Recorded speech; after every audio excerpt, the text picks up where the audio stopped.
Hi there guys, in today's video I'm gonna show you how to make own hashtag on TikTok. It is so simple and so quick. First of all, you need to click on the plus icon and then you need to upload some video. For example, we'll go with this one. And now guys, you have the chance to go on hashtag and for example, write everything what you want.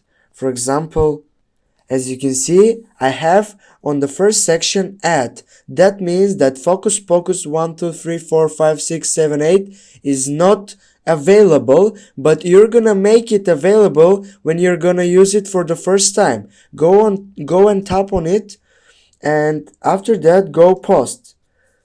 Now go on profile and wait to upload. Now as you can see, the video is uploaded. Let's see if the hashtag is there. Yeah guys, as you can see, the hashtag is there. Thank you so much guys. Thanks for watching. Don't forget to hit that like and share the video. See you soon guys.